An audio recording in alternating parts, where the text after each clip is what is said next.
sporting-wise for our side, because for those young people of this East Africa, all roads lead to the Kenyatta University. It's the Anoka Zone 5 youth games that are taking place there all of this week. So that's just part of it. Also, at the Kasarani Indoor Arena, we've got the CAVB Women's African Nations Championship. The Malkia Strikers will know their opponent tonight. The draw for that competition is happening at 6 p.m. So just be assured that later tonight you will know the opponent of the Malkia Strikers. Kenya hosting that event for the first time in 11 years. So that's one of the stories. But for a lot of people, I know concentration is on the back to school matters. So the learners are to remain in session until the 23rd of October. This is the third term. So we have national examinations and assessment. So for grade 6, October 26th to 28th, that's the Kenya Primary School assessment examinations. For the grade 9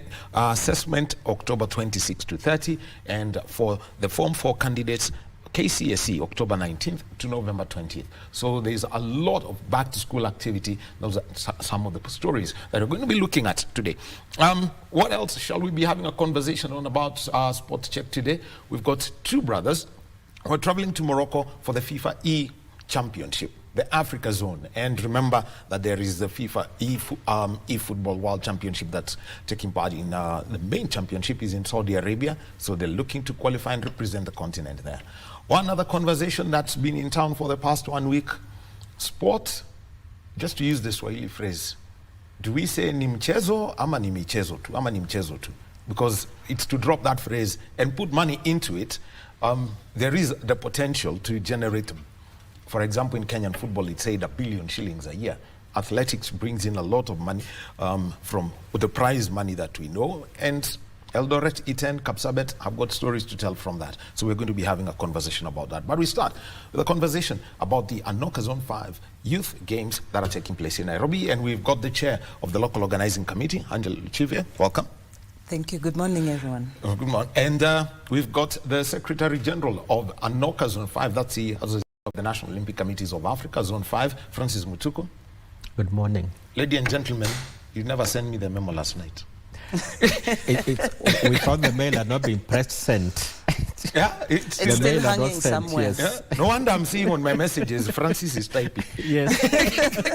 That was the memo. That was a memo. Yeah. Well, welcome. And let me, Francis, Zone 5, you know, it's the eastern border of Africa, but just give us a whole concept of Zone 5 so that people really understand where, you know, the National Olympic Committee, the zoning, and then the continental aggregation.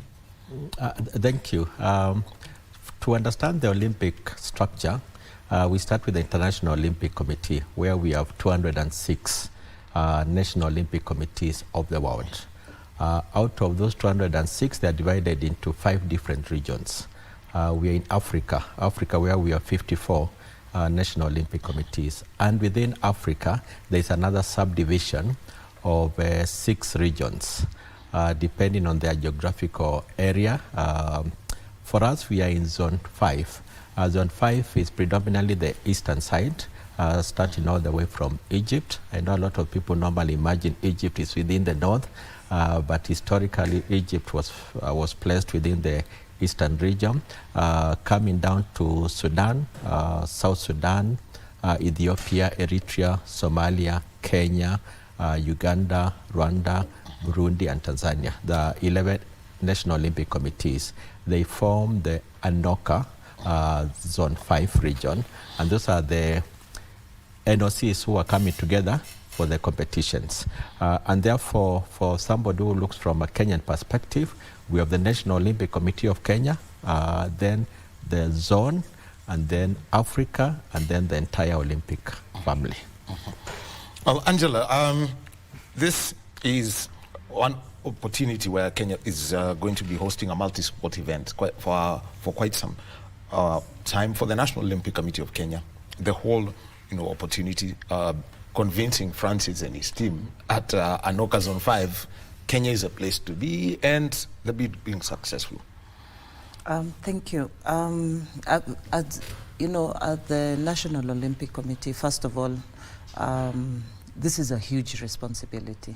a huge one, and it has really been something that we look forward to doing.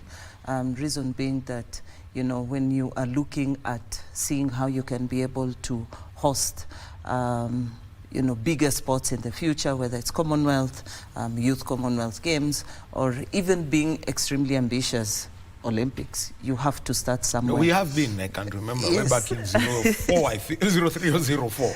Yes. So for us, this was a great opportunity, and when the Anoka Zone 5 you know, asked us if we could host it, we were more than willing to take it on. And we are looking forward to seeing Kenyans coming out to support the young athletes, because at the end of the day for us it's about ensuring that the athletes can be able to get that experience that can give them a feel of what the Olympics really feels like, but on home soil. So great responsibility, great opportunity, and for us we're really looking forward to it. Francis, it's 7 years since we had the last Anoka Youth Games, 2019 in Rwanda. And we know COVID happened, may have disorganized, but trying to bring this again into the limelight. Yes, it's first unfortunate that it's 7 years. Until we say with youth games you're supposed to have it every 2 years, because the window of opportunity changes pretty fast. That means we've lost like 3 to 4 generations of youngsters within the region who have not gotten an opportunity to have international exposure at that time. And just for clarity, youth is basically under 18. The youth is under 18, yes. Different sports disciplines have different ways in which they approach it. There are some who call it youth, cadet, juniors. The others who even go further to break it down to the youth, to under 18, under 16, under 14, under 12, the old structure. So for us, as a start, we are starting under 18. Ideally, we should be going all the way until under 12 in different categories. That's why now we know that the region is becoming strong in terms of its youth development structure. What has made it a long period since we were able to host these games has been factors beyond the sports. Because initially we wanted it to be in Egypt, but as you know, Egypt, after some time, there was change of office at the national leadership level, and therefore they changed their vision and approach, and they went for the African Games, and that's why they'll be having the African Games. And even then they were constructing their Olympic city with probably a possibility of bidding for the Olympics in future. So for the youth game, that was put aside. Then we tried, or we had conversations with Ethiopia, but unfortunately, just when we wanted to host them, that's when there were political tensions in the northern side of Ethiopia, and it became very difficult to send youngsters to a place where we are not so sure, as much as Ethiopia had assured us to be safe, but just the perception, then we were not able to. After that, then Olympics happened. And therefore, all the National Olympic Committee got engaged in preparation for the big events, because that's normally really the ultimate to be able to. And we're happy that after the Olympics have settled, all the different NOCs in the region have had their elections, so they're all looking forward to the next Olympics, and now they're back to the preparation. And we're happy that the National Olympic Committee of Kenya has stepped in. We trust their capacity, their administrative ability, and Kenyatta University coming in is such an ideal place because it's hosted youth games for quite some time, and therefore this will be extremely good. So we are happy as a zone that we can be able to kickstart it and start running the regional games once again. Why KU as the hub for this? First of all, when you look at KU, it's a all the facilities are there. It's a multi-sports institution, and looking at the fact that KU has also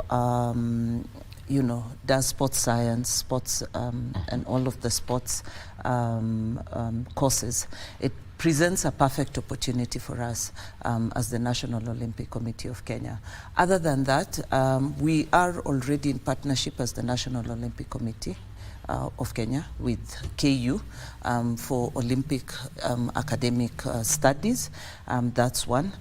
Secondly, it is one of the institutions that we have been looking to partner with to create you know, a high performance center. So for us, this was a perfect opportunity to start building that relationship and to also start coming up with legacy projects that we can be able to host at KU, but also at the same time be able to use the facility to help our athletes in the future when they want to train to go for international competitions. So KU just presented the perfect opportunity, because if you look at it right now, all the sports disciplines that we're going to have, majority of them are going to be at KU, can be hosted at KU, yeah.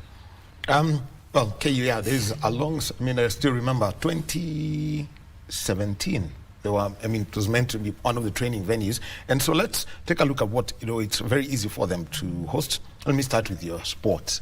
3x3 basketball. This is actually basically outdoor basketball. I mean, it's entertaining, short and fixed. The kind of what KU has done for the surfaces that they're going to be played on. First of all, like I've said, KU was the perfect place. Them having already three courts, hard courts that are there.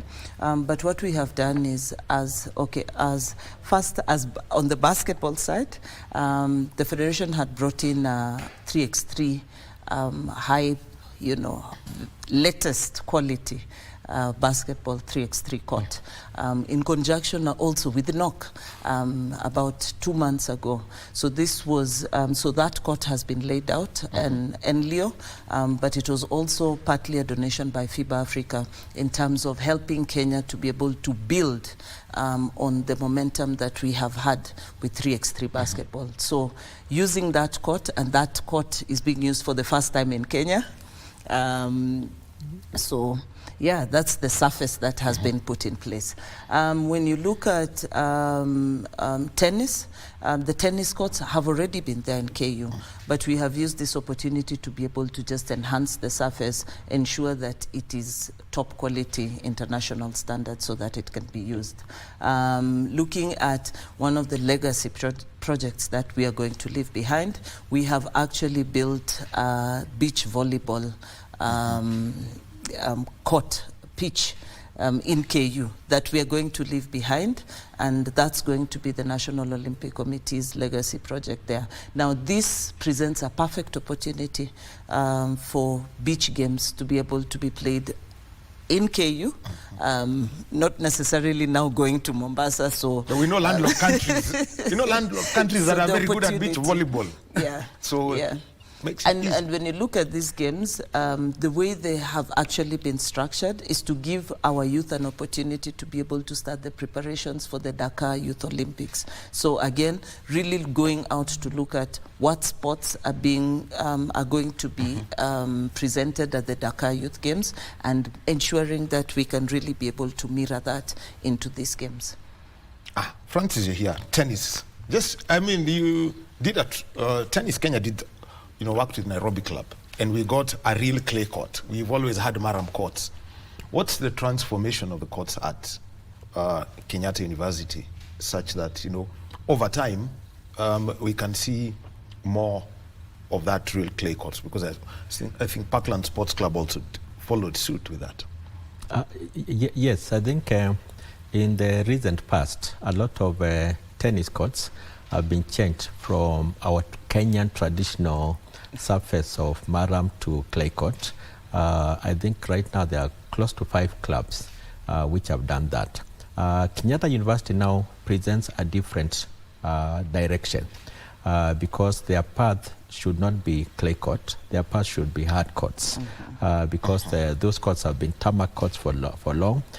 With the continuing improvement, including this specific one in preparation for Knockers on 5, that enhancement, that improvement makes it very good for the students. Immediately after the games, the students will be able to benefit from that. And that's why it's always good to host events, because the legacy goes way, way, way beyond the days of the competition. But for Kenyatta University, it will be good because there'll be an improved court. They'll be able to play long-term project.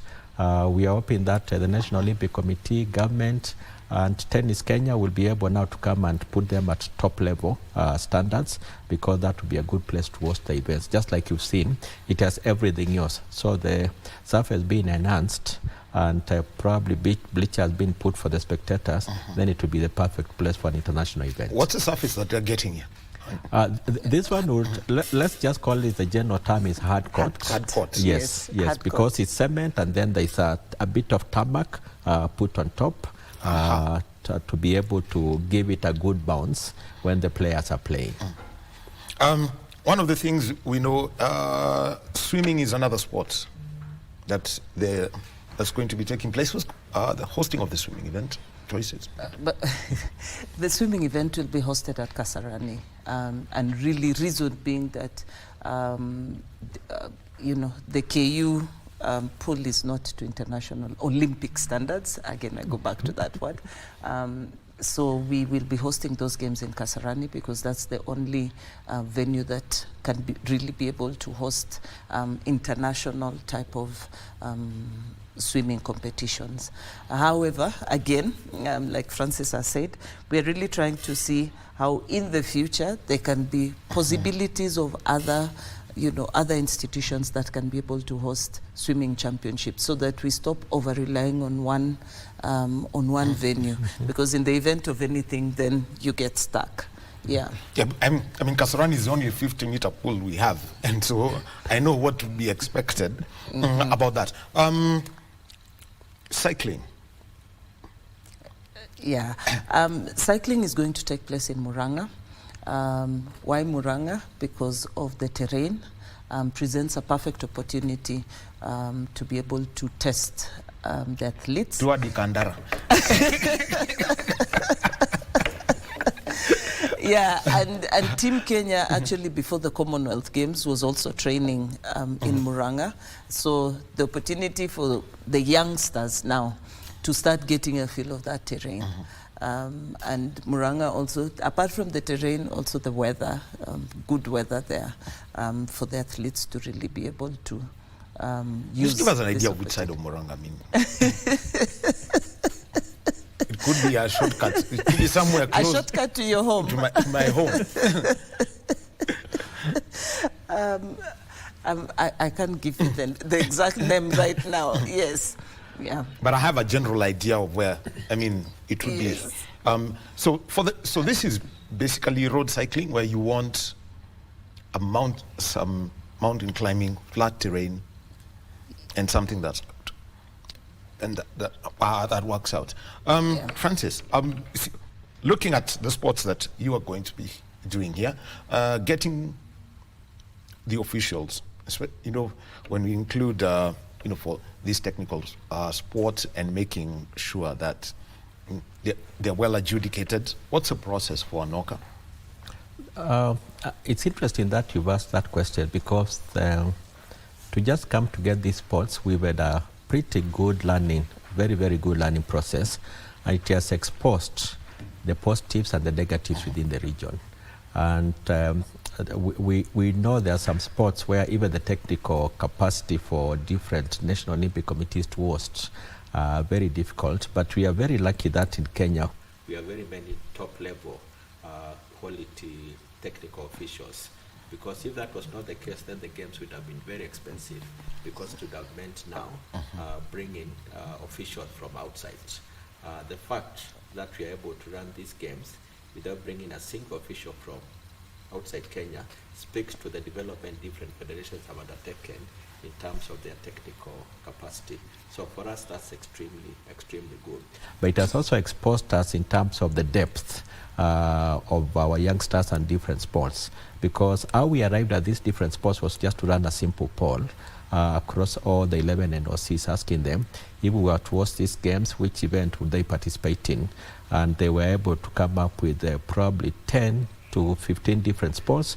But when you look across the 11 countries, you find not all of them were able to present the same number. So by the time we arrived at 7, that is what predominantly all the 11 nations could be able to present. But even then, you still found that when you got to a specific sport like swimming, then there are some countries which are not able to host. What that means is because the whole idea of this event is to start developing the region so that we can start being competitive. As you know, this region is the top in athletics within the Olympic family. I mean, Uganda, Ethiopia, Kenya, they are great. They are also great in cycling, Rwanda and Eritrea. But we must increase our competition by presenting more sports. The fact that we are not able to present more sports by itself means that we cannot compete at the same level. So for us, good that we have the technical officials, learning process that we have to improve our sports. We have to grow the capacities of the different countries to be able to compete, to be able to grow their sports. We need depth within the youngsters so that when we say Kenya is going to compete, then we know Kenya's competition around the region. And we must note that the Kenya Secondary Schools Games have been such a good forerunner to these regional events, because you can see most of the children who are coming, at least within the East African countries, they participated in the school games. So that's good collaborative efforts among different sports stakeholders. All right. Thank you very much, Francis Mutuku, Secretary General of the Association of National Olympic Committees of Africa, Zone 5. Kenya is hosting the 2026 Anoka Zone 5 Youth Games. We'll be coming back to this conversation. But remember, one event that's taking place today is the National Climate Outlook Forum, and focus is on the October, November, December rainfall season, and everyone's focused on the El Nino phenomenon. And speaking now is a chief guest, Colonel retired David Samwe, who is the director of the National Disaster Operations Center. And I'm saying, as a country, we rely on you. Whenever you tell us there are going to be above normal rain, we understand that to bring floods. And therefore, the other aspect that we look at is where specifically will the floods be? That has been our concern in the ministry. How is the country going to be affected? We've been given quite a number of counties, that is Mandera, Wajir, Garissa, Tana River, the coastal region, parts of Rift Valley, that is Elgeyo Marakwet, Baringo, Narok, parts of Central region, that is Murang'a and Kiambu here, and the traditional areas of Kisumu and Busia. So these are the areas that we are focusing on. We have had meetings with the county commissioners from these areas, just to bring to their attention also that there might be above normal rain. We have also asked the county commissioners countrywide to give us the approximate number of people who might be affected. And so far, we are dealing with a figure of 1.5 million who will be affected, and 500,000 who are likely to be displaced. About 3 counties will be affected by landslides. That's Murang'a, Elgeyo Marakwet, and also Kiambu are likely to be affected by landslides. We are also expecting disruptions in transport. If this rain is going to be like the 1997 one, then we expect roads in northeastern part of the country to be affected. So the roads, we have identified about 6 roads. Nairobi, Garissa, Wajir, Mandera highway is likely to be impassable. And that therefore means something needs to be done. Garissa, Tana River, Lamu, going downwards. Isiolo, Wajir, Kericho, Kisumu, Nairobi, Narok Road, Garissa, Habasweni, Wajir Road, I think is more or less the same. There is likelihood of disruption of transport in this part of the country. And therefore, we have to think about the solution. So there will be transport disruption, and therefore, in the northeastern part, we may need to think about using air resources.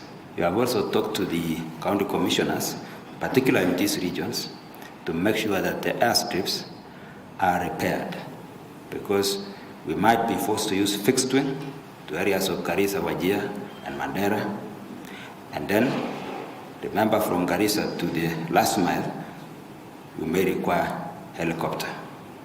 So we are working with KDF in that direction. We also expect other impacts, like this disruption of water supply, power lines, communication networks, railway lines. We're also expecting several cases of drowning, boat capsize, and vehicles being washed away, residential places being submerged. We also expect dams to burst or dam failures and building collapse, especially in our cities and build-up areas. We have taken some interventions so far, and one of them is the one that the MD has just mentioned. At the highest level, our Deputy President is doing something. The National Steering Committee has been activated, but below it, at the ministry level, we have got a multi-agency team sitting here in Nyayo House almost on a weekly basis, and we are trying to figure out how we are going to respond. So that is one of the interventions that we are making, to make sure that there is an organization in place to coordinate this disaster. We are planning on the worst case scenario, that the entire Northeastern will be like a sea or a lake, and there will be no road movement completely. That is a scenario. We have also planned for search and rescue. That is in areas where people were drowned. And then the issue of food, the distribution of food. We have requested special programs to ensure that food is in place at least by September, and they should be taken as close as possible to these affected areas. And then on the issue of medical also, the same air resources will be used for CASAVA or MEDEVAC, that is casualty evacuation and also medical evacuation, and search and rescue of people who are marooned. The other area that is of concern to us is what has already been mentioned, that is education. I think the SG Red Cross mentioned this. We are expecting disruptions during the exam period, and therefore we need to see how we are going to make sure that the program continues. And we have requested the Ministry of Education, in conjunction with Ngao, not to use primary schools also.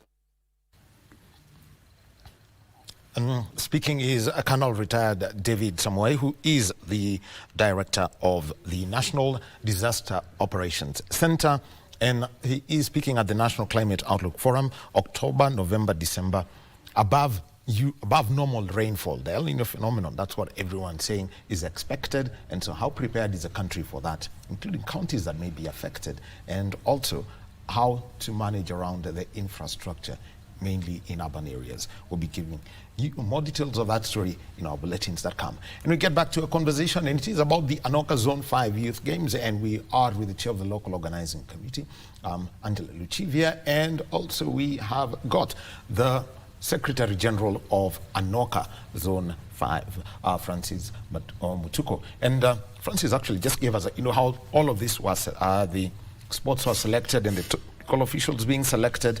And one of the things maybe that I would like to bring up, KU and 300 plus young people from 11 countries in this region expected. Everyone, it sounds like a buzzword today, but it is actually something very serious. Their accommodation and ensuring that, and what they say, and what we call now safeguarding. Very, very important. The way that has been organized. Thanks for that. First of all, just in terms of accommodation, KU, like we have said, we found KU to be the perfect venue. Why?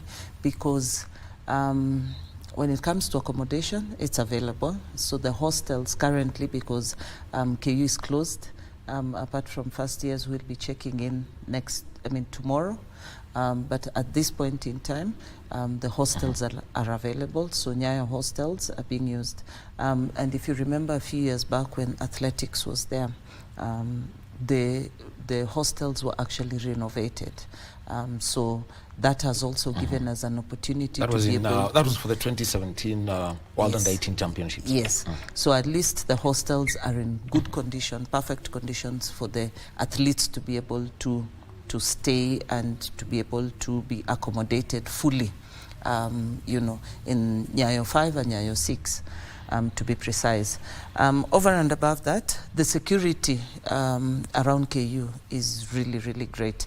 And over and above that, we have had the opportunity to work with the government, and obviously the police are fully aware of these games, to be able just to provide a secure environment for the athletes as well as for the officials. Coming on to all the other things in terms of, the experience, we are creating also an athlete welfare center where athletes can be able to connect with each other, relax, create friendships, and just be able to have the atmosphere that can be able to ensure that they're competing, with the right mental frame. So, the student center is there, the athlete welfare center that I'm talking about, that we're going to put in place. We're also working very closely with the Esports Federation, for example, to come in to provide an opportunity also to introduce esports and to have the athletes experience, play some games, do some gaming, so that they're in a really, really great experiential space. Actually, very interesting you mentioned esports. I know we'll be having an esports conversation later, but also Kenya's biggest streamer is actually a KU student. Very interesting you bring that. Besides that, this is a generation that listens to music we don't know. And they will... and their way of relaxing is not unlike us would, it gets some point. The entertainment part of it for them, because I know it's their lives, it's the way they do their things. Yeah, if you see, our secretariat is also has a very young generational, group, and as we are looking at entertainment, that's one of the things we task them with. Try and think about this age group, what they're thinking, what they like. And that's why I'm talking about gaming, esports. They would want to, some of them we've already had, watch things like wushu and stuff like that. So wushu is a type of one of these arts, martial arts, yes. So that's why we are creating all these opportunities to keep them engaged, because like you're saying, this age group is totally different from ours. They're not going to sit, you're not going to find them sitting somewhere and just listening to music. The type of things they would want to do is very different, and we are really trying to create that atmosphere for them. The other thing is, obviously, we're looking forward to seeing them learning as many sports as possible, so giving them that exposure and ensuring we can take them to as many games as, to watch as many games as possible. And you see, within KU, that space is already there. It's really, everything is in there. So you can go and try and experience. Right next to the beach volleyball, there's squash. So you can go into the squash court and try to see if next time you can play squash. You can go and watch beach volleyball. And because the pitch is already there, you could try out handball, you could try beach handball and other things just on that space. Well, it's a whole, ecosystem that's coming into this. And for Francis, when you are having conversations and, some of the things that you want these young people to pick up, even as we look forward to Dakar 2026, which is at the end, starts 31st October. And that, Africa will be hosting the Youth Olympic Games, what are the things that the experiences you want the leadership of the different sporting teams and also for the young athletes to have? Let me start with the youngsters. The challenges which a young athlete in Africa faces is probably across board. And if these games were not to open, we'll be having some young athletes going to Olympics as their first major international event. The culture shock, the big stage, discomfort or excitement, the travel, the numbers, the rules, all that can be overwhelming. And then we wonder why they did not do well. It's because they were dealing with so much more besides sport. These games gives most of these athletes an opportunity to have an international exposure. An opportunity, like Angie said earlier, to be able to experience Olympics, because it's still Olympics, where there is a multi-sports event, there is a village, there is an opening ceremony, there is medal ceremony. I mean, we're just waiting to see the youngsters' national anthem being played as they receive their medal. That is such a, every athlete remembers that. And if we can be able to offer these young athletes at this stage, then as they go to the bigger stage, they can be able to focus on the sport because they're already used to all these other experiences. So for us, that is one of the biggest aim. But also, sports is about friendship. We want all these youngsters in our region to be able to come and make lifetime friends. We who have been in sports have benefited from knowing people, and people say the world is becoming a small village, and that is even more within sports, because these are people who will grow. These are people probably will be competing in the 2040 or 2036 Olympics in different places, and they'll have met in Kenya the first time when they are all getting their first experience. For the leadership, it's good exposure for across all board.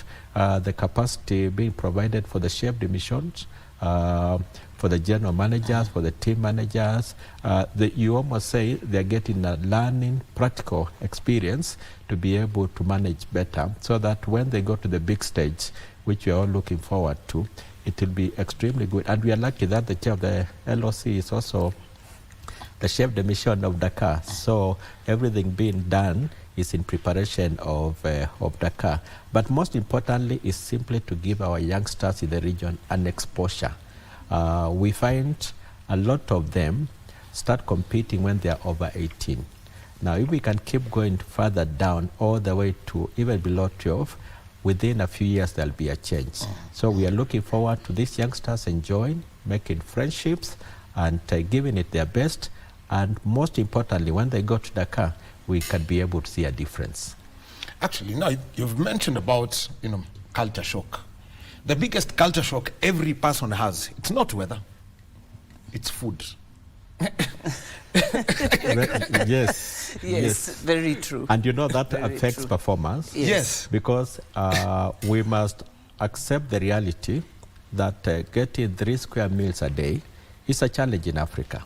So if you put somebody in that particular situation, then there is a risk of overfeeding. And therefore their performance is affected. So if with their nutritionists, their coaches can start getting these exposures early, they can start managing themselves, because we want them to be able to feel like, they need to look it before they become. So we hope this can be a one way of making them look it as they become in Dakar. How are you trying to be dynamic when it comes to catering? Because I know what it looks like in an athlete's village. I mean, anytime you go for these big events and you happen to be in the place, you realize that the diet, there's a way they play around with the food, so that somebody, say from Germany, who's used to some cold salads and all of that, is not shocked by a hot food every day. Hot food every day.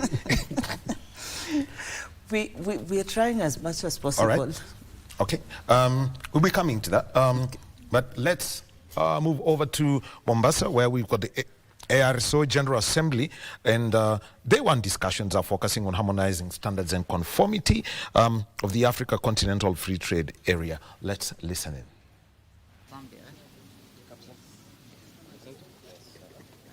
Thank you so much. sir, you begin by introducing yourself, obviously, and then I'll ask the question here. The conversation has been ongoing under the age of harmonizing of standards. Why does it take so long? Okay, my name is Nathan Singambwa, Executive Director of Zambia Bureau of Standards, coming all the way from the Republic of Zambia. So I'm the chair of the ASO Champions, which is a group of countries that is there to ensure that we encourage other member states who are not yet members of ASO. As we heard from the Secretary General, he talked about 10 member states in Africa who are not yet members of ASO. So we're there as ASO Champions to encourage other countries who are not yet members of ASO to become members of ASO. Then what are the benefits of becoming members of ASO? One, we're talking about one certificate working for all. So how do we achieve this? That first and foremost, we want most countries, if not all, to become members of ASO. And then when they become members of ASO, as champions, ASO champions, we're encouraging them to participate in the development of ASO standards, in the harmonization of ASO standards through the technical committees. And in addition to that, it's not only having these standards harmonized, but we want to encourage all member states as ASO champions to adopt these standards. Apart from adopting these standards, that means they have to apply these standards in their respective countries. Because once these standards are applied, because they'll become universal, and then it is easier for us to trade amongst ourselves, to facilitate trade from one country to another. As we know, one certificate that is working for all, it requires that if a product is produced in Zambia, it's about to be exported to Kenya, that means we have to trade on the same standard. We have to use the same standard. And then it will be easier, and then we do away with the technical barriers to trade.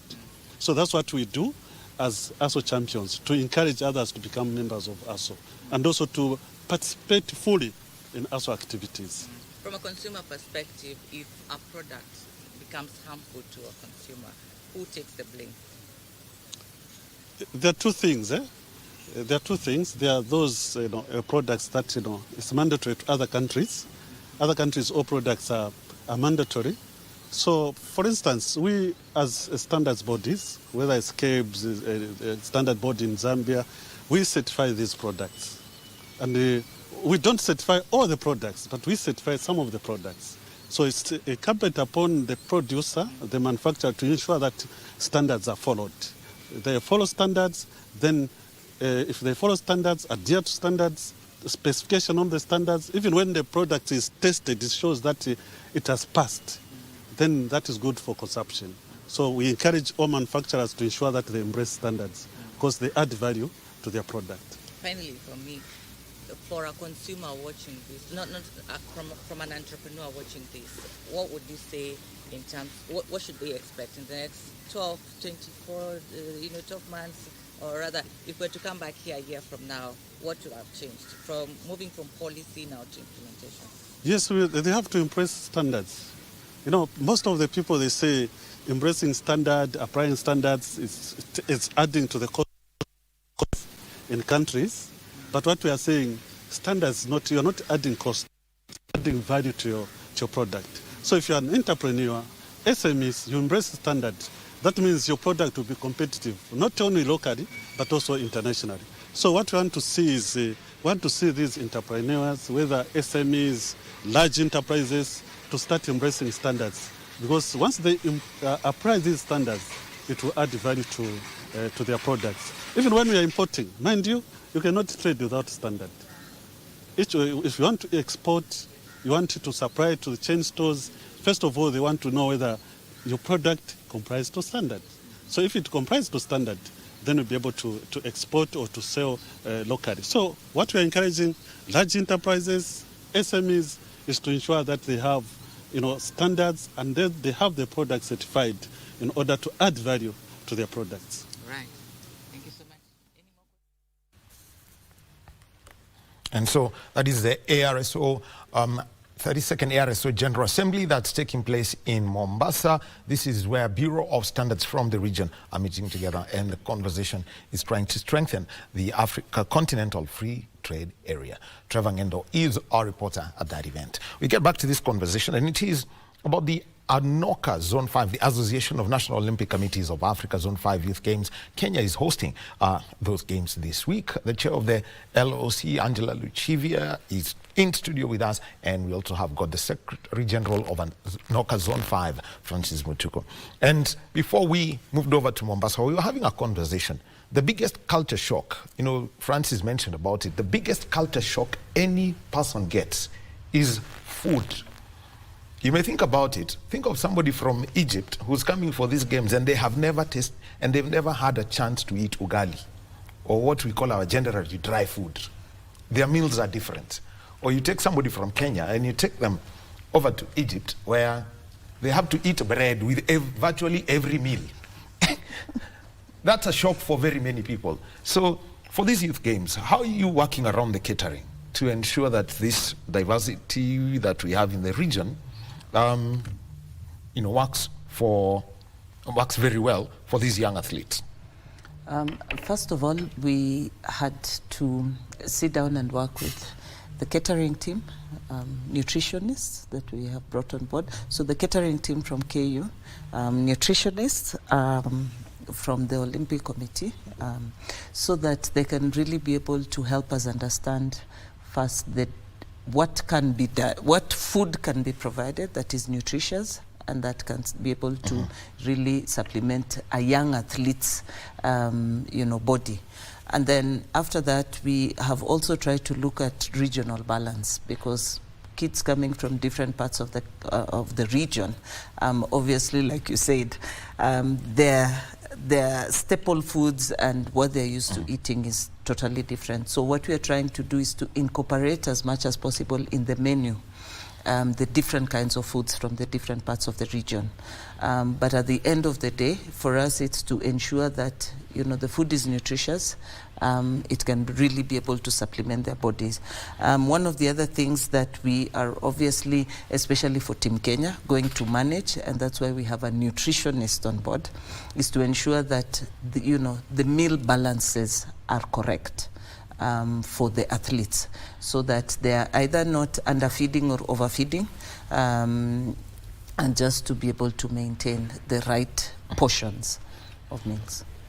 And for Francis, just give us a whole overview of the competition structure that is going to be there. It's very, very, very important. I mean, you've got 7 disciplines. You've got athletics, the kind of structure that you're going to have, judo, or swimming, and how, it's going to be implemented. So in terms of the competitions and the 7 disciplines, first we are making sure that all athletes who are going to Dakar, in whichever event or discipline, they get a chance to compete. And I'll give an example of race walk in athletics, where we have 2 young athletes who are going to compete.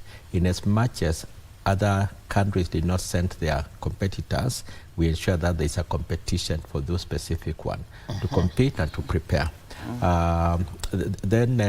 So a lot of the structuring of the competition format and style is picking from Dakar, so that it can be able to prepare.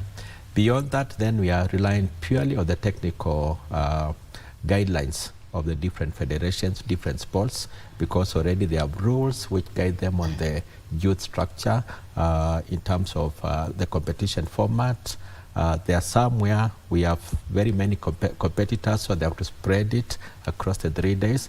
The others where the program is probably 2 days, like cycling, so that becomes extremely simple. The others which are probably every other day, like basketball and swimming. So different disciplines have different structures based on their federations' technical guideline. Ultimately, from the zone perspective, we are looking at different formats which give us medals, with the 3 gold, silver, and bronze. That's number 1. A format which we can be able to tally the points for the different National Olympic Committees in terms of gender, for us to see who are the top girls who are the top boys and who are the overall team winners, beside the individual medals tally. So once all that are given, and this is being done every day, so we'll be given medals, unlike the Olympic system or where they give in different events. We adopt in what the 2024 Paris Olympics medal ceremony was, where people come to another event aside of the competition place to be able to come and celebrate each other as they are being awarded medals. And like you said, music, as people dance and enjoy the music, so that they celebrate the winners, but it's also a celebration of participation. In fact, more importantly, celebration of participation. Angela, one of the things that this is a youth games, and it's in Kenyatta University, maybe we may call it a public university, but we also know that they have got their own access protocols. Now, this being a sporting event, how would the public, even for example, if the parents of the Kenyan competitors want to come in, what's the arrangement for people to access KU? I think first, earlier on I talked about the security, the enhanced security around the games and around KU that has been put in place. So over and above that, we have requested KU to open up the gates to allow as many people to come in. However, the access will obviously be controlled and in a way that will be secure for the athletes. So yes, the doors will be open, the gates will be open for anyone who wants to come and watch the games, but at the same time controlled, just to ensure that we can really be able to manage and maintain the security around the athletes. So with that, I'm calling out to all Kenyans to come and support our young athletes, to come and encourage them, motivate them, so that then we can really be able to build into the future with them. Yeah.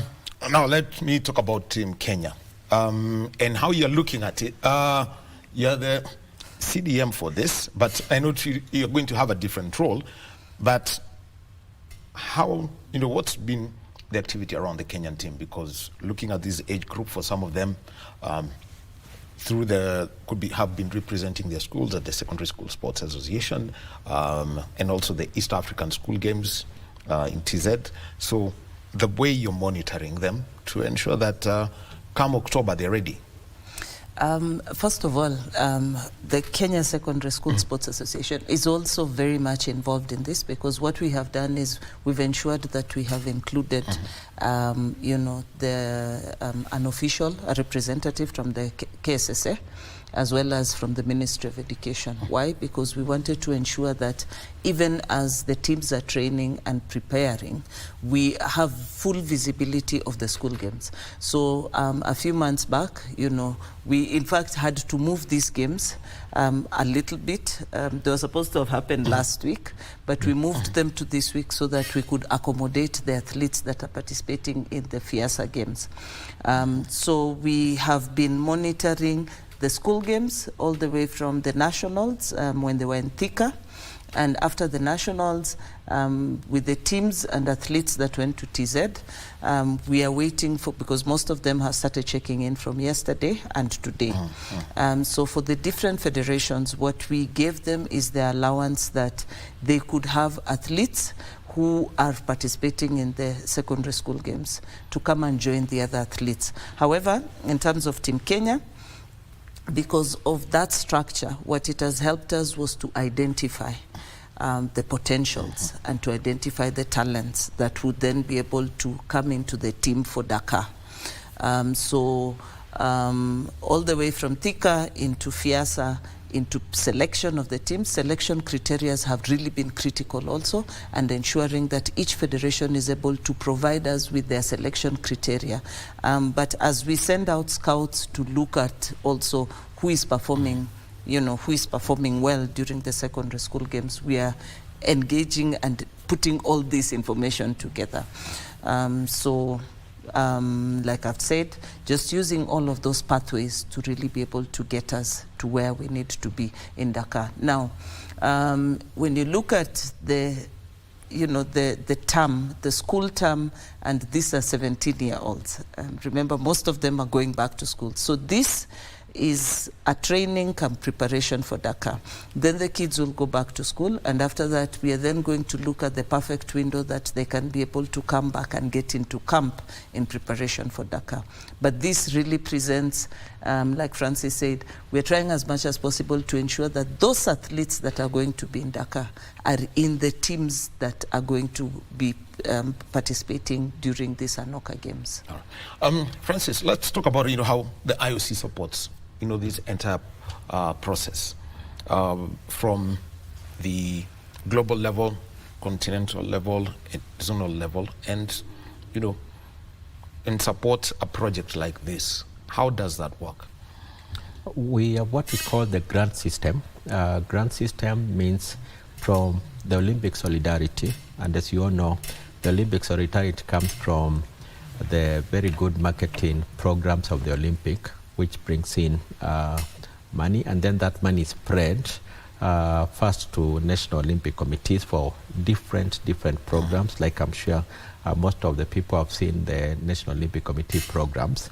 Then there is what is called the continental grants. Continental grants is for continental events.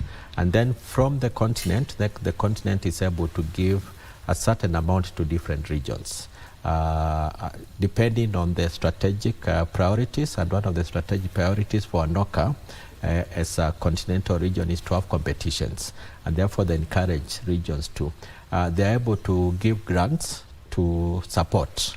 And I think the word is to support, because the hosting costs are normally way beyond what the grant can be able to, but at least it's seed money to be able to. And then the expectation is that with the growth of these events, consistently they can be able to attract partners and support. So what the International Olympic Committee is just to give a seed support to be able to get it going, so that the different National Olympic Committees within the region can work with their governments and with their partners to be able to draw in more funding, to be able to do the events more regularly and probably better.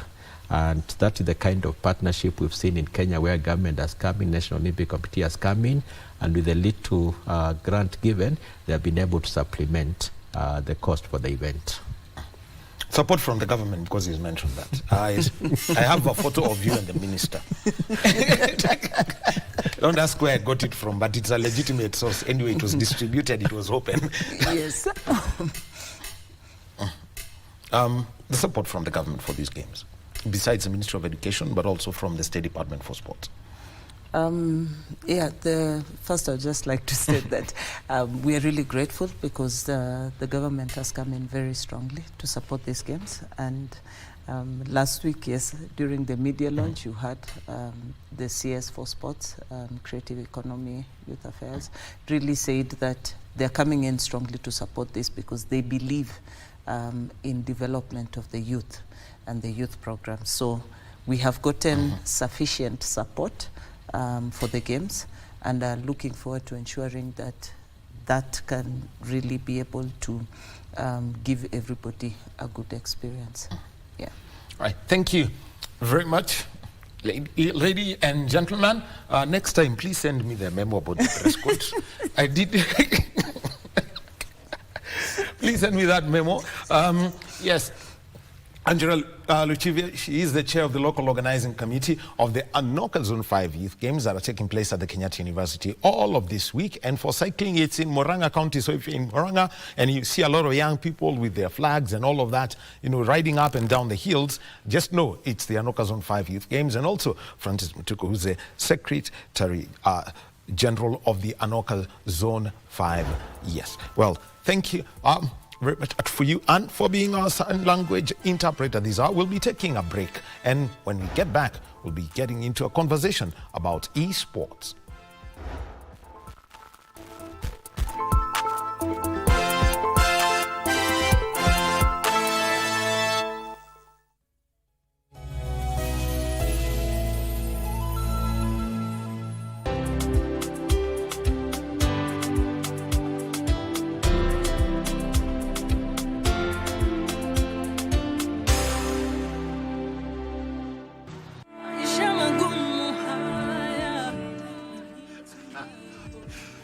Hebu fikirie environment kama hii hapa Western Kenya. Eti mtu atatoka hapa aende Nairobi kusoma university to conquer the world. Mimi Andrew nitahakikisha hiyo ndoto imezimwa. Tazama hayo yote kwa Gundu KBC Tuesday to Thursday 7:30 p.m. Leo sio kesho.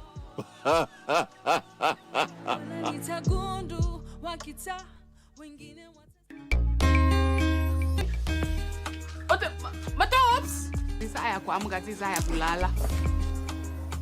Wewe nini nakosombwaga? Kochipenda kesa ndio onekane wewe ndio babaji cash pora. Kijana, unajua hii suti yangu osho wapi? Hizi si suti chipu ndio nataka kutuletea hapa. Kama ungenikuta wakati nilikuwa jeshi wewe, hata mimi niko jeshi. Jeshi gani? Jeshi la wokovu. Ngolisha kata. Wacha kunikalimbia hivyo. I'm someone's blood. Mimi ndio nimewaita. Pole, nimekuwa kidogo na kukasirisha. Msi. Mimi natafuta tu kazi. Are you ready for the next big thing in tech? Well, we'll spotlight Kenya's brightest young minds, game-changing startups, and breakthrough technology that are shaping our future. From AI and robotics to sustainable futures, we bring you the stories behind the scenes. KBC Channel 1. Remember, tech starts here.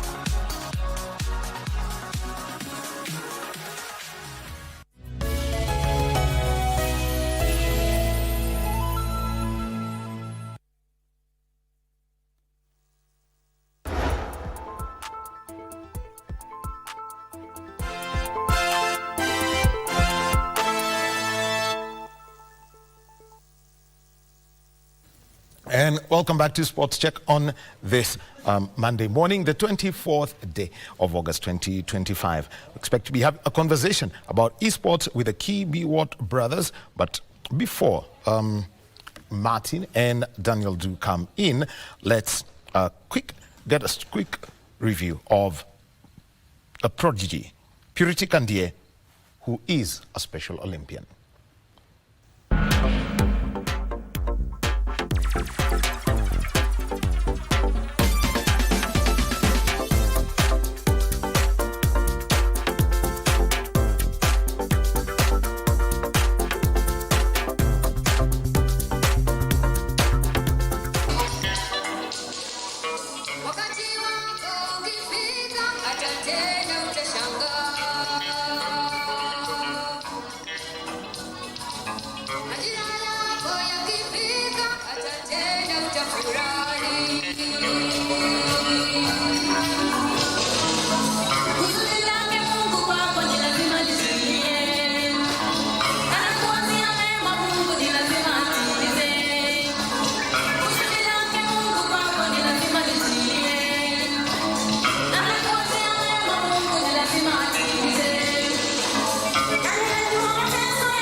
They sing about the truth and nothing but the truth, that God's timing is the best.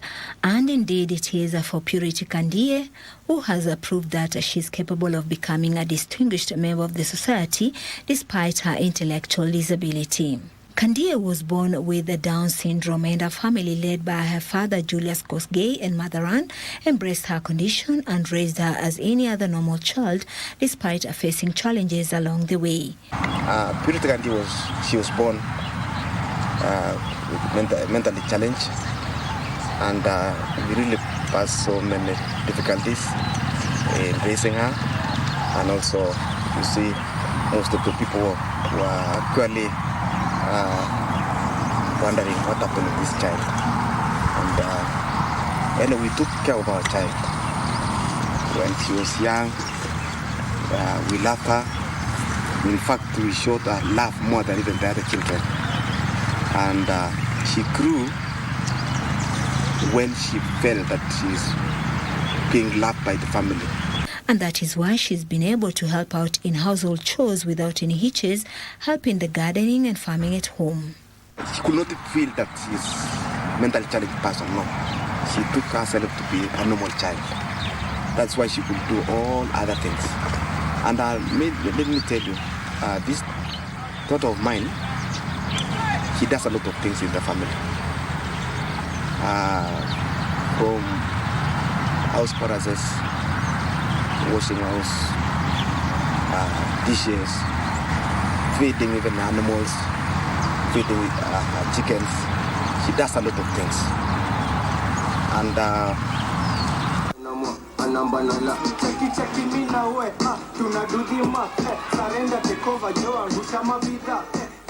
they eventually found a school which was willing to accept her, and there was no looking back, as it has nurtured her talent to the highest level.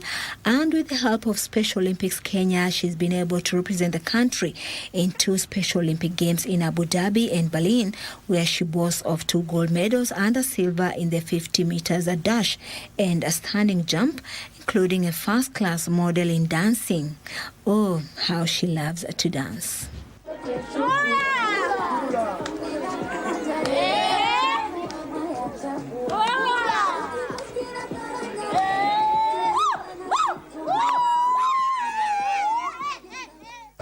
We had a challenge when she went to school.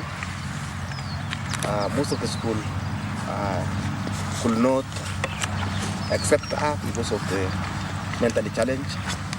I think, if I can remember, we took almost 3 to 4 schools. It's only one school that accepted her, that's the Kitale school. And let me tell you,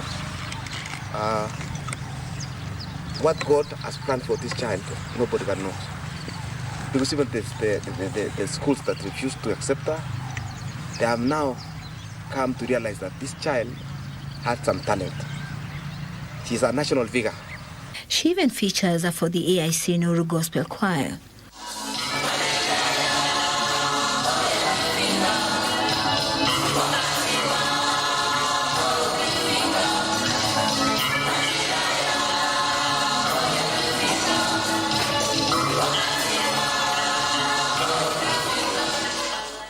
She is among the winners of the prestigious Soya Awards, and most of all, she was conferred a Head of State commendation by President William Ruto in the 2024 Jamhuri Day celebrations.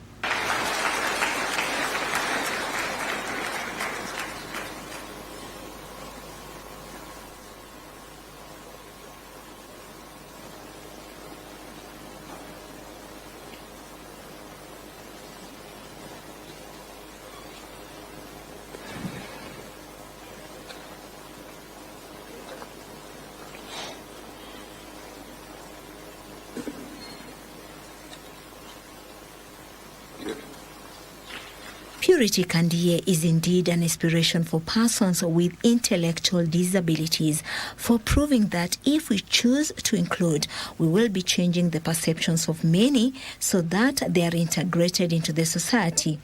And why is that? Because we are better together. All belong to this world. We all need to feel appreciated and respected and loved, because everyone matters. So, choose to include. People will not believe that purity could go to that extent of even being an international person. So I want to take this opportunity to thank so much the Kitale School that it has meant this child to be where it is. And also I take the opportunity to thank so much the Olympic team, because you are the people who have made this child to be where she is.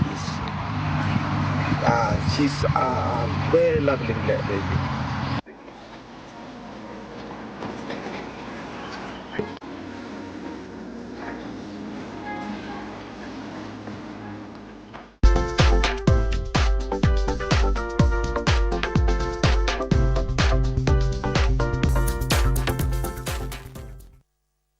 The inspiring story of Special Olympian Kandie. Well, we're still waiting for our guests to come through when by for the esports conversation. But right now, let's get to hear the story of Teresa Mutuku, who's a tennis white badge official.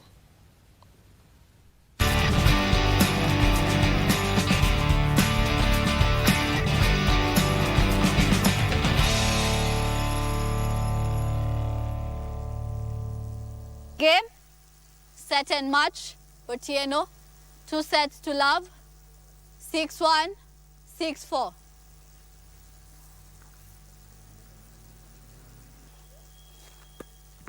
Ready? Go, 1, 2. My name is Teresa Mutuku. I'm a tennis official, white badge. I'm a tennis coach, level 1. And I also play social tennis. I stopped playing competitive tennis. So my journey began when I was 3 years old at Loreto Convent Valley Road. That's when I started playing tennis. I was coached by Coach Washira, and then transited to Coach Joe, who the same coach who coached Angelo Kutoi. You all know Angelo Kutoi. So yeah, so that's when I started playing competitive tennis when I was 8 years old, and all the way to high school. And then after high school, I went to the path of being a coach. So immediately after high school, I became a coach. And then after being a coach, my life was wavy then, I think. And then nikatoka kwa tennis, nikaenda nikakuwa administrator to an NGO called Robinson Security in Nakuru. I did for 4 months and I felt I'm not in the right place. So I resigned and then came back to coaching, and then officiating peaked again. Well, I started officiating in 2012 after high school, but then I didn't start on the court per se. So I became the ball supervisor in AJC and ITF tournaments. From ball supervisor, I gained interest in officiating, and then that's when I started officiating mini tennis. Mini tennis is from 8 years to then was 12 years. And then from mini tennis to Kenya Open. Kenya Open, the qualifiers first. And then after that, the wheelchair tournament. That's when my first chair, sitting on the chair, was a wheelchair tournament in Kenya Open. That was 2012. So 2012, 2013, still officiating and coaching. 2014, the same. So now I came to become a white badge official in 2018, October 9th. So that's when Patrick, who's our holder and the person who began us in officiating, noticed that I have the potential of being a level 2 official. And then Nancy Nduku was the one who came to inform me on application of the level 2 school. So I went to the portal, applied, but being a Kenyan and naive, I applied too and left it there. I didn't have any expectation of being selected, by the way, to the school, because then I'd never had an idea of someone can apply for a white badge school, or I knew officiating is all about the local tournaments and that's it. So yeah, come August, I was selected to go to the level 2 school. It wasn't an easy journey. For me, I had 0 cents, but I believed I'll go to Tunisia and do the school, and with God's help, pass. So my journey to Tunisia was rough.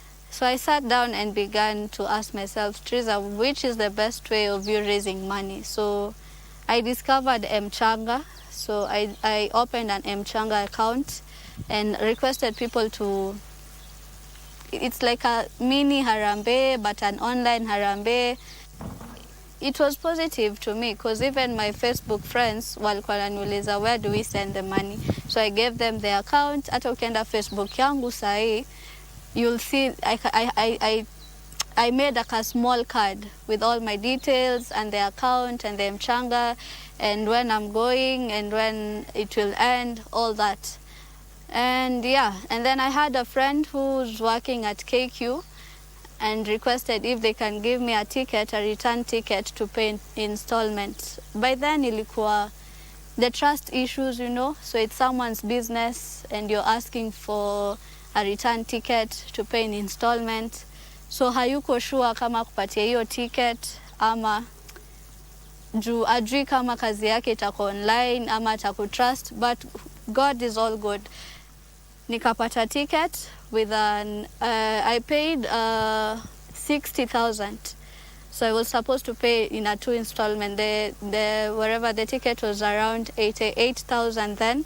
So I paid 60,000 na nikabaki na 20,000 ya kulipa accommodation in Tunisia for the 3 days that I went, and also the transport and the meals. So nikafika Tunisia. The first lesson start, we normally start with an exam. The first class, you start with an exam. So we did the exam. We weren't told what we got, but the lesson went on. So come Saturday, the exam, the practical exam day, that's when my voice sold me.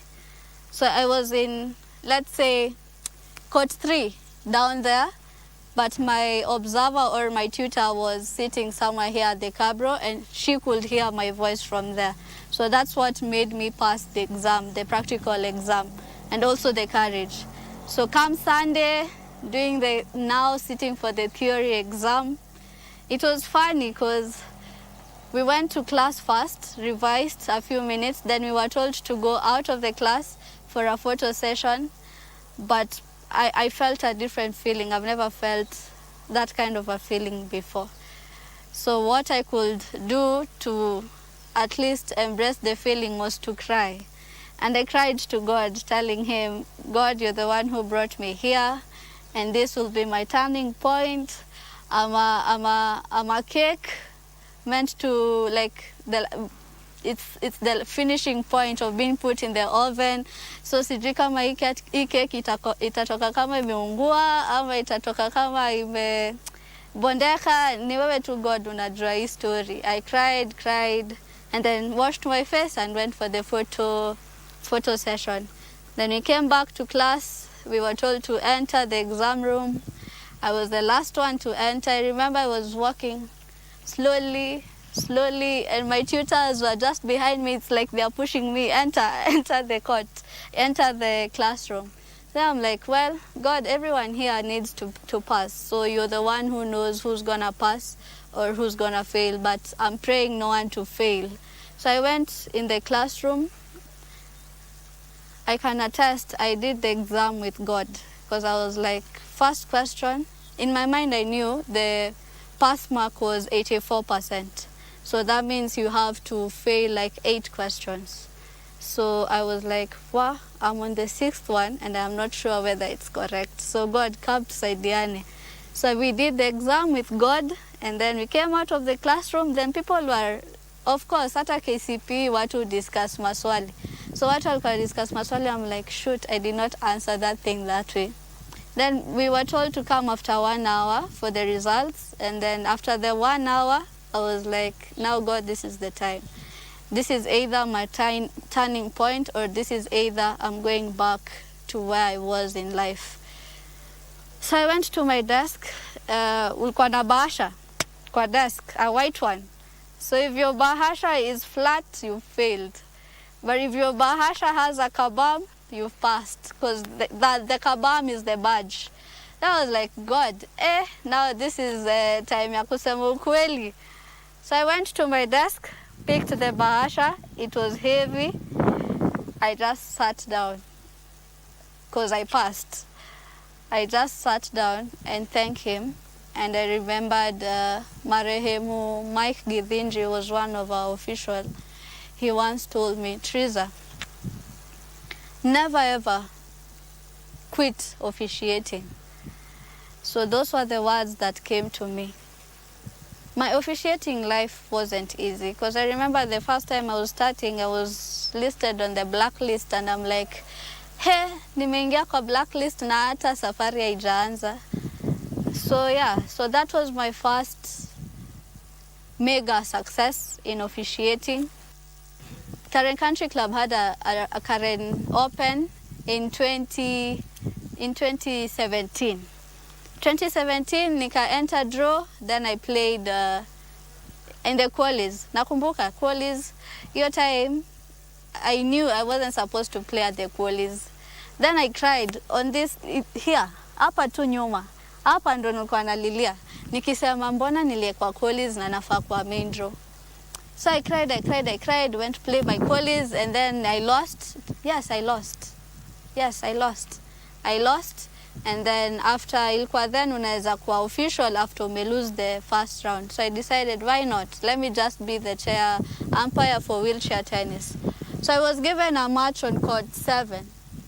Trust you me, Patrick could hear my voice in the office that I am in now. Come 2018, it's when I did the ITF level 2 officiating. I became the referee for the tournament, for the Karen Open tournament. So for me, that was glory. From a qualifier of the same event to a referee of the same event, and then to be employed at Karen Country Club, the 2019 in February. So my officiating have given me paths.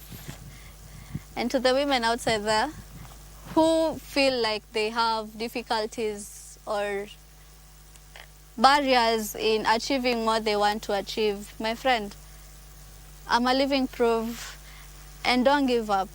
Hold on what you believe and push it. God is always there.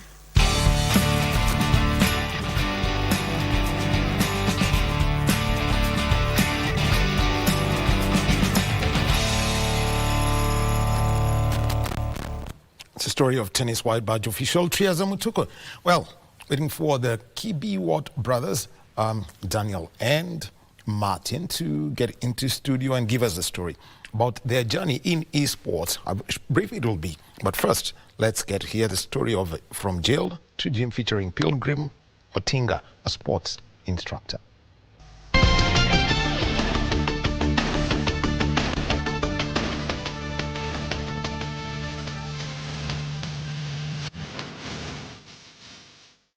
Sasa nimetoka ushago ulikuja ukakaa huko Huruma ama ukafanya nini? Mimi nilikuja Huruma nikakaa Madoya. Madoya ni wapi? Ni side gani? Madoya ni huko down. Huko down, huko wanataka kubomoa. Huko kabisa. Nikakaa kwa nyumba ya mabati. Hadi mavi ilikuwa inapita hivi. The dictionary states that a pilgrim is a person who journeys to a sacred place for religious reasons. But for the person walking beside me, that is his name, which he has lived to tell his tale in a remarkable journey that saw him transform his life from crime into sports. Mimi niko kwa hiyo situation najua na nimefanya hiyo kitu najua. Kwa leo unanyang'anya tu mtu mchana. Hakuna mwenye anakuuliza kitu. Na unatishia watu. Wanza mtu wadada unatishia watu.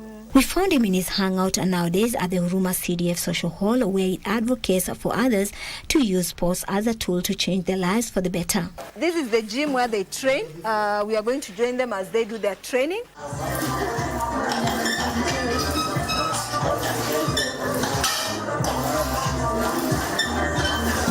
Pilgrim Otinga has had his fair share of problems, which led him to antisocial behaviors that dogged his life. Mimi nikikaa Nairobi, nilikuwa nyumbani na kitu ilinileta Nairobi ni shida. Hard life. Tuseme mimi ni orphan.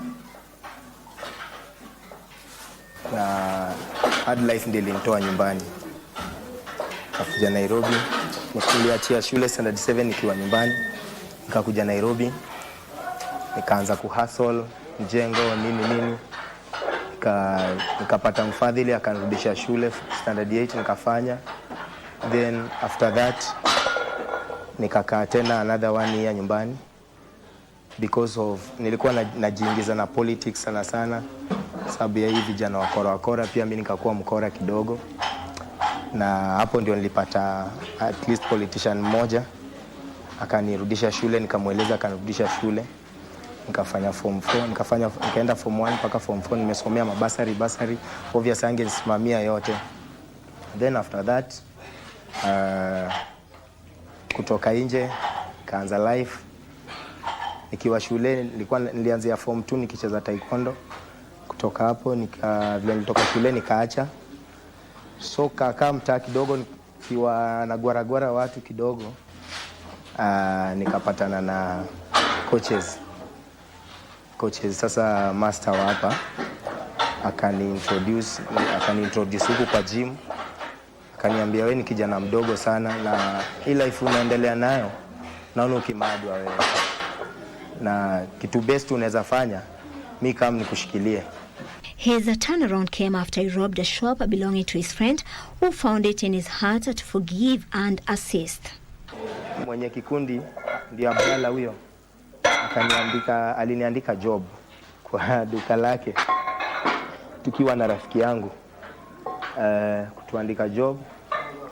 I think ilikuwa mpango ya God, life yetu ianzie hapo.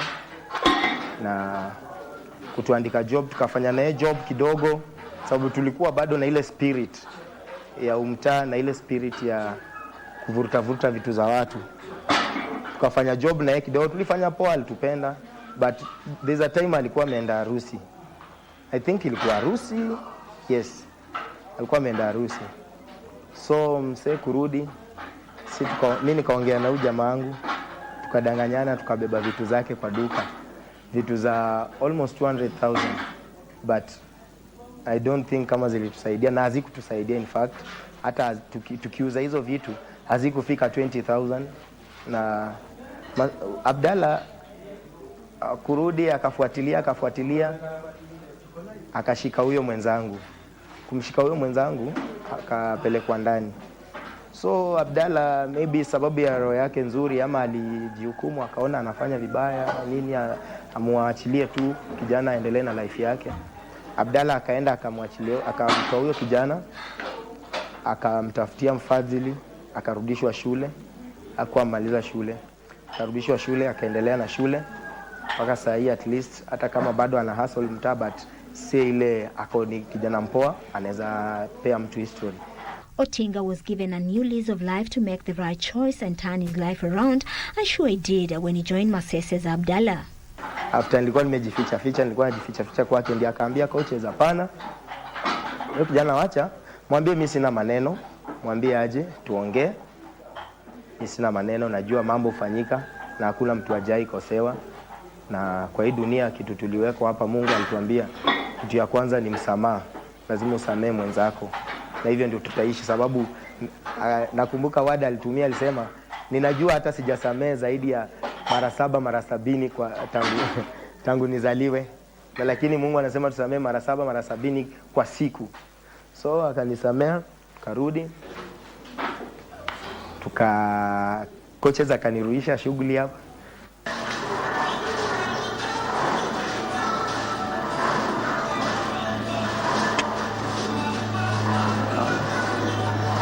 He now works as an aerobic instructor, which enjoys as he offloads the stress of everyday life, which can lead to reoffending if one is not resilient. Akaanza kunifunza karate, akaanza kunifunza mambo ya boxing kidogo, akaanza kunifunza mambo ya aerobics, kunifunza vile naweza kutrainisha watu, nini pole.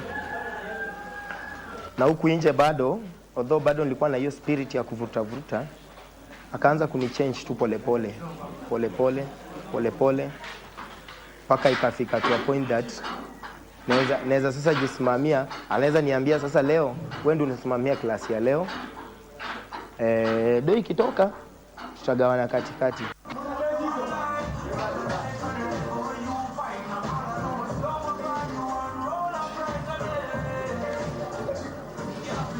He's also a karateka and does weightlifting, which has made him earn a livelihood on the sidelines as a bouncer. Mimi hufanyisha karate.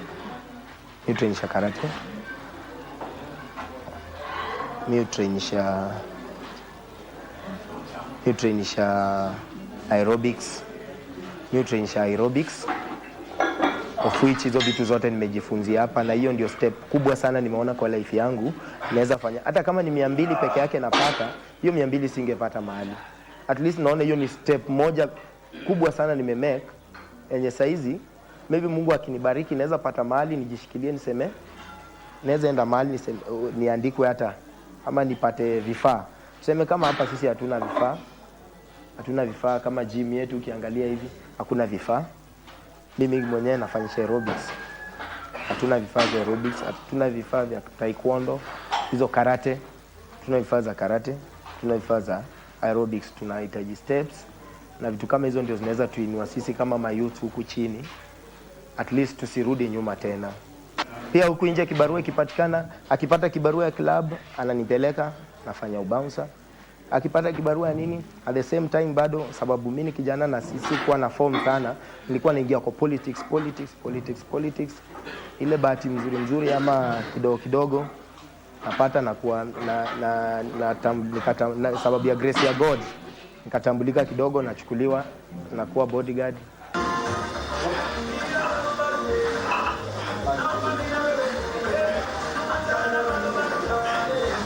All these sports have made him acquire new skills as well as new friends who have also benefited from the gym at the Huruma CDF Social Hall to better their lives through the power of sports and the arts.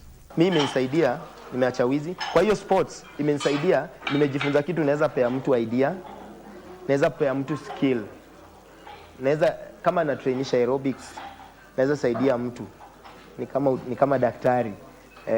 Naweza saidia mtu. Kwa same inasaidia napata kitu ya kukula. Unaona? Siwezi kosa chakula. Hapa si tukibeba chuma, tunabeba chuma, unapata hapa tuna train. Msee anatoka hapa ana food. Mara mingi msee anakuja kutrain juu ya apunguze stress. Sababu si watu wote wana train hapa. Unaona hii train ni gym ya mtaa tu. Si watu wote wana train hapa wako poa, sababu wanasemanga ukiona mtu anaenda gym ni mtu anado. Lakini huku mtaani ukiona mtu anaenda gym, huyo mtu kitu ya kwanza ameepuka vitu mob sana, ni stress. Huyo mtu kitu ya pili, kama tuseme mfano kama mimi mwenyewe nikikaa idle huko nje, kitu naweza fikiria kufanya ni kwenda Tugware msee ni kuwe na kitu kwa mfuko. Sababu kurudia madawa si ngumu. Ni vile nikijiachilia, na I thank these people, kina Abdalla, kina management hapa, John Akwana. Nawashukuru sana sababu wamenishikilia. Sababu ningekuwa niko idle, ningerudia tu bado kwa madawa. Vute bangi, kunywa pombe. Nikunywa pombe sana. Na kama kuna kitu ingeniua apart from childhood life, yenye ingenimaliza ilikuwa pombe.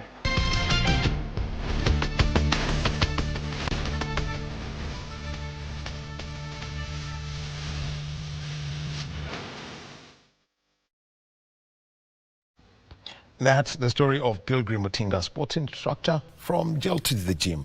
Well, apologies coming through from our guests, Martin and Daniel Kibi. What stuck in traffic there late, coming on the way to Broadcasting House. Can't have the conversation with them, but we definitely will have a way to tell their story as far as, their journey to Morocco is for the FIFA eFootball African Championship. But as we end up the program, here is the story of Mary Nduko, a para badminton player.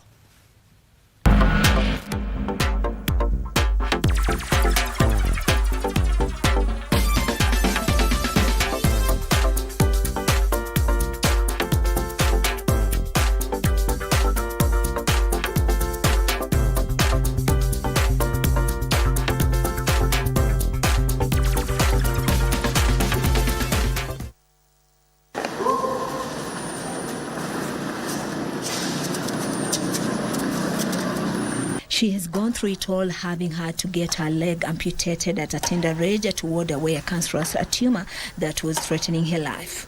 Yeah, born with a condition called congenital mutation, whereby after 3 months they discovered I had a cancer. So they had to amputate my leg, and that's how I survived. And then I started using, from young age is when I started using prosthetic. And that's how we cope up with the life. And Nduko's family were then forced to sacrifice their needs and wants in order to help her survive. Growing up, in the village and being raised by a single mother was a bit challenging. Juu saa zingine unapata si mimi peke yangu. I have 2 older brothers ambao at that time walikuwa wanasoma, pia mimi nasoma, and the medication na prosthetics so was a bit challenging. Sometimes we had to do a rambe, ikafika tu mahali like watu wanachoka kila wakati, and at least that time nilikuwa na change mguu after 3 months 2 months na change. The more I grow, hata kama na grow na 1 inch lazima ni change hiyo mguu juu usipo change una lean na ina affect kidney zako, so you may turn up with kidney failure. So that is what we were preventing, na kila wakati ni kubadilisha mguu kubadilisha. So hiyo kucope up na hiyo situation was a bit challenging. And survive she did after getting the help she needed to even get an opportunity to go to school. I studied in a special school in Joytown Secondary School. Hapo ndio nilijua sport. In primary nilikuwa kwa special unit wenye ilikuwa tuna walemavu, na hapo tulikuwa tunafanya sport but si mingi kama Joytown. Then pale primary school nilikuwa tunafanya chess na scrabble. Hiyo wakati nilikuja Joytown ndio nikaingia kwa hizi multiple sports, na after kutoka huku nje nika specialize na sports. That's where she found her bearing in sports to participate in as many disciplines as she could manage. Okay, I normally do chess, I do badminton, I do wheelchair basketball, I do table tennis, and I do scrabble. Yes, and above all, chess and badminton are the best for me. At least for para chess, she's able to sit down and play, unlike in para badminton, where there is a lot of movement, and that is where the right prosthetic leg comes in handy. This leg, I got it last year in the auto box, in a lock, as you can see, in the lock. Whereby unapata ukivaa ina lock, uwezi anguka, ukianguka utaumia, hiyo mguu itatoka, hii stamp yako itoke venye unaweza umia. So what I normally do, una press your button, ina unlock, then unatoa hivi, then wakati wa kuvaa you just pull hiyo silicone liner, unaifold, unaeka tena, unaiweka. Then hii ndio lock yenye inaenda pale. As you can see hapa ndani kuna shimo. As you can see hapa ndani kuna shimo. Hiyo shimo ndio inakuja kupatana na hii ndio lock. Ukiweka hii mguu hivi, si unaona, ukiweka unaona hii inazunguka, ndio ina lock.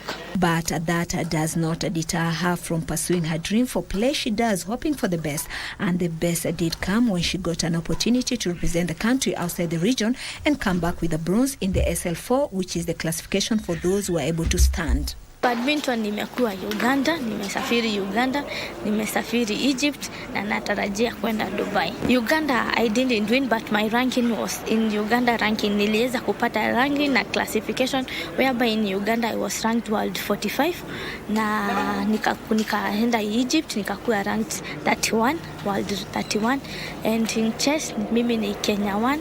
Na bado tunangangana juu ratings lazima zipande, lazima upate ungangane. Mary Nduko is more determined than ever to improve on that performance, hoping to make her way to the Paralympics in the near future or the Chess Olympiad. For the chess, I've been Belgrade. I was supposed to go in Malawi.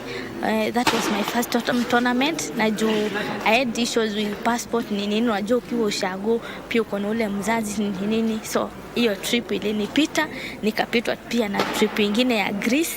Nilikuwa niende kucompete Greece, nikapitwa, but when the good time ilifika nikapata passport, nimekuwa Belgrade. Tulikuwa supposed tuende nini Dubai, lakini kwa kuwa na changamoto tukakuwa tunaenda Chennai in India, wakasema they can't host us PWD, so we are waiting for the next year.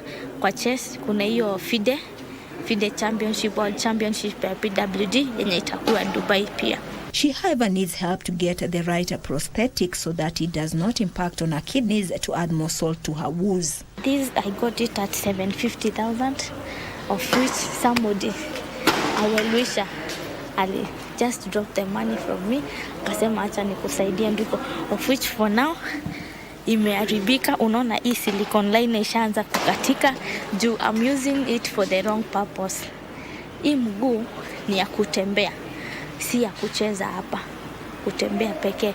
So hiyo friction yenye inacheza hapa, na saa zingine unaweza slide ikigwara. This thing, hii silicone ni soft sana, Ukiweza gwara na kakitu ama kamawe tu hivi ishakatika, already imekatika, I need to change it, the silicone. And that's not the only challenge she's facing, as they are forced to foot most of their bills to get by as persons living with various disabilities. Kama msichana mdogo, challenge zenye unapata ni kukopa hapo na hizo vitu juu. For the chess you must look for your coach na umlipe. We pay our coaches according to the section na level yako kwenye chess imefika. That is individual game.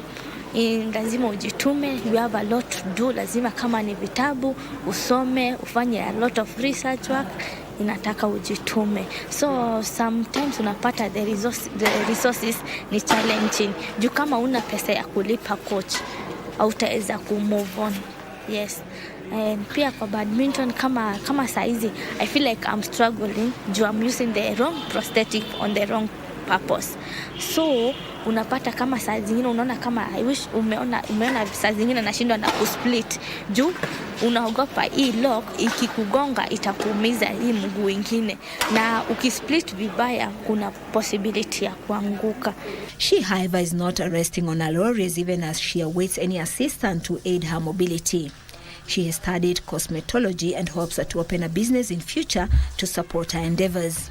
Lazima niendeleze zote juu sports utafika tu mahali uzee itaingia, na kama una kitu kingine ya kufanya unaona utakuwa unateseka hapo mbele. So that why I decided nisome, ndio at least hata kama nitakuja kudrop esports nitakuwa na kitu ya kufanya. Naezaenda tu nifungue beauty salon yangu, naezaenda andiko na serikali nifunze, naezaenda tu niandikwe tu na private schools, na hivyo ndivyo maisha itasonga.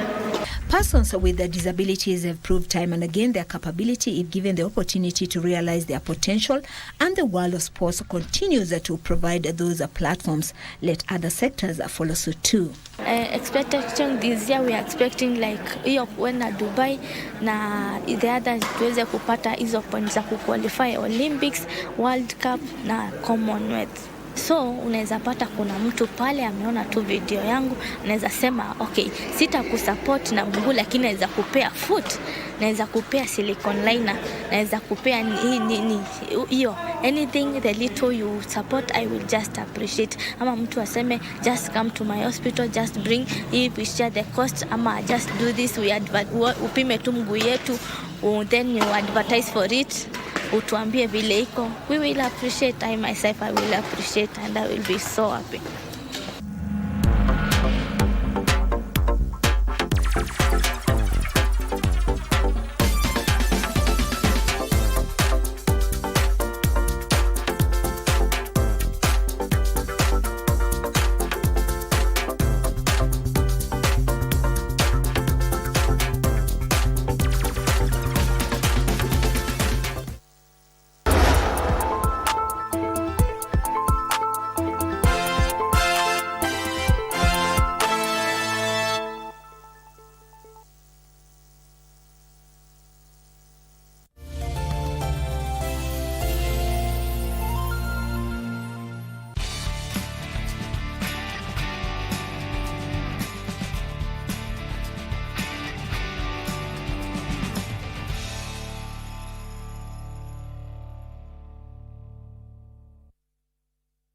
The IAAF World Athletics Championship is beckoning again, and with it, memories of the yesteryears where the likes of Ismail Kirui ruled the roost in the long-distance races. I came to realize that I had a talent when I was young in primary school.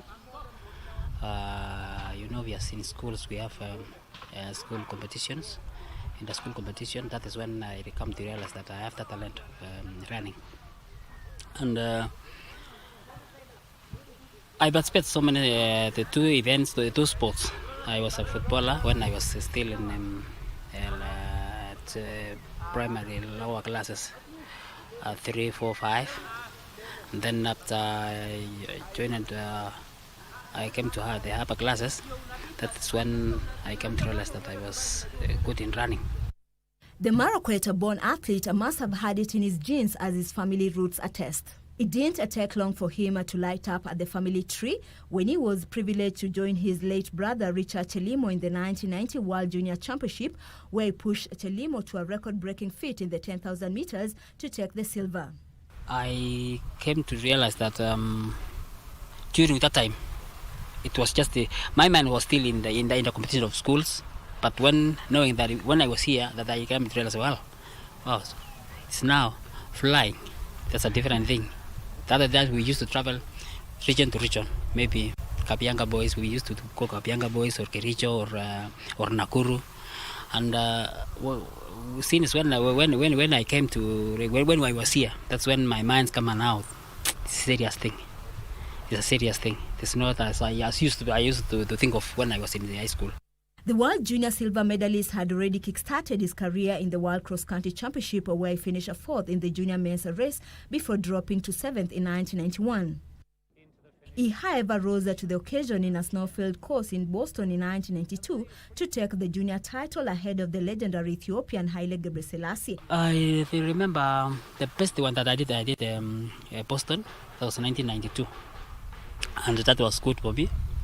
I was also experiencing in running in a snow place where I haven't participated in that.